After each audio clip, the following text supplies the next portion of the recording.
Hi guys, and welcome back. Today we're going to be making shepherd's pie and peach cobbler for dinner. So we're going to start with our peach cobbler, and the first thing we're going to do is get 1 stick of butter, and I use butter for everything. I never use margarine. We're going to get 1 stick of butter and put that in a 9x13 casserole dish and pop it in the oven while it is preheating to 350 degrees.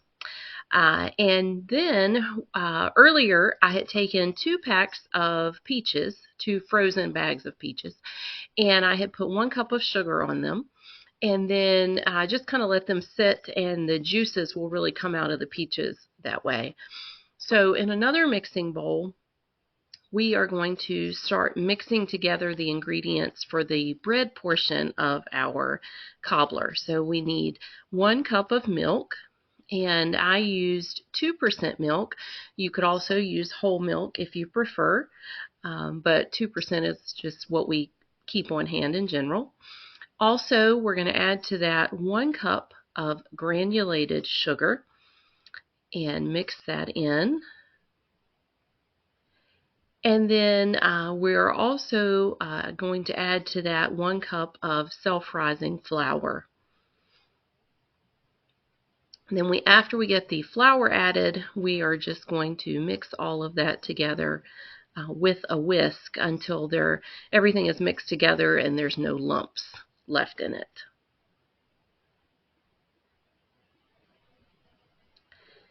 And then the only other ingredient that goes in this cobbler is cinnamon. So we're going to add just a dash of cinnamon, and you can add more if you really like cinnamon or less, or you could leave it out altogether if you don't like it. The way that I usually cook is just by taste. Whatever I think tastes good, that's what I do. So anyway, I added a little cinnamon here. Also with the fruit, I like more fruit in my cobbler and less breading. If you like more of the bread and less fruit, then adjust the ratio as you see fit. So after we have all of that together, we're going to get our 9x13 out of the oven, and make sure you're very careful because it is hot by that point when the butter has melted. And we're going to just put that mixture that we've made with the flour and the milk and the sugar and cinnamon, and we're going to add that to the bottom, which I know seems a little bit strange, but it will all work out in the end. So we've put all of that in there. Make sure you scrape it out really good to get any sugar that might be down in the bottom.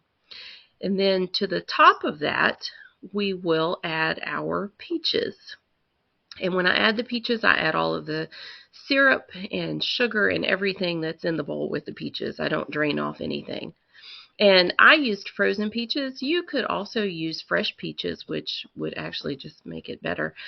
But this time of year, peaches are not in season. And so anyway, I just used frozen ones, and they work just as well. And you can actually just keep those on hand in the freezer for just making a quick cobbler before dinner sometimes. So just get that all smoothed out, and then you're going to pop this in the oven and let it cook at least 45 minutes. And you can just kind of check it and see when it looks done. That's basically how I do everything. But anyway, and then you're going to, now we're going to move on to our shepherd's pie. So what I have here is 2.5 pounds of ground beef. You can adjust things as you need to based on your family size. We have a large family. There's 8 of us. We have 6 children. So normally when I cook, it's a large amount of food. Right now, 2 of our kids are in college, and so I don't have everybody here at home. But anyway, we do. I haven't learned how to make less food yet, so we're still doing the same amount. So while the hamburger is browning, I'm going to cut up or peel some potatoes. And I think I ended up doing about 10 potatoes. Once again, it's whatever your family, what would work for your family. So if 4 potatoes works for your family, do 4. But anyway, I did about 10, and that seemed to work for us. So after I get them all peeled, I'm just going to cut them up, and I'm sure everyone probably knows this, but the smaller that you slice the potatoes before you cook them, the quicker they'll cook. And since I am a mom of 6, I'm always looking for things that I can do faster. So anyway, after I get all of these in the pan, I'm just going to cover them with some water and put them on to boil. And what we're doing, we're just making mashed potatoes basically. So that's going to go on top of our shepherd's pie. So we'll just get those going. And then here we back to our ground beef. And so we're just going to get that finished up. And I will tell you, I do my shepherd's pie very different from most people. I usually will add, I make a recipe and it's called barbacups, and I'll show that on here sometime.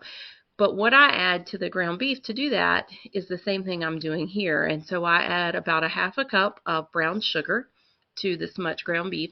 And then I will add a cup of barbecue sauce and kind of play with it and see if that looks good. And if not, then I will add some more. And you'll see here that I do go back and add a little bit more barbecue sauce. I just think that that gives the dish a lot more flavor. So you can play with that ratio as you see fit. If it's too much brown sugar, you can cut back a little. But anyway, this is kind of how my family likes it. So once I get all of this mixed up, I already have a 9 by 13 casserole dish. And make sure you spray your dish just so that you have less cleanup later. Things will come out a lot better. And so the ground beef mixture is going to go in the bottom of the dish first. And I know lots of people make shepherd's pie different ways. My children are not huge vegetable kids, so we don't do carrots in it and that kind of thing. We'll just put the ground beef, and then we do corn and mashed potatoes. So we're going to dump the ground beef in to the dish and then just get that spread out. And as you can see, I got a little something on my burner there, but it all works out. I am definitely not the neatest cook you will find, but I do enjoy cooking. So then we're just going to add our corn. And I started out here, I had 2 cans. And by the way, I'm not throwing the cans on the floor there. I actually have a trash can right there beside it. But anyway, when I got to spreading the corn out, I noticed that I thought it actually needed another can. It just didn't look like that it was enough just based on how much beef and all that I was using. So I did end up adding a 3rd can of corn. And once again, if you were making a smaller amount, you wouldn't need that much. And then I just salt and pepper the top of it before I add the mashed potatoes. And you can just, season it how you like, if you want to add some different things, or if you want to add less salt or less pepper. You will find I am not what you would call a healthy cook. Thankfully, we're very fortunate we don't have anybody in our family that has any major health problems. So, I don't have to watch with salt and butter and that kind of thing too much. But anyway, so after the potatoes are tender, I just drained them in the sink, and then I'm going to add a whole stick of butter to the potatoes. And this is exactly how I make my mashed potatoes all the time. So I add a stick of butter, and then I'll also be adding sour cream and milk as well. So I usually cut my butter up just because that way it doesn't try to hop out of my mixing bowl while it's mixing. So that just works out a little bit better for me.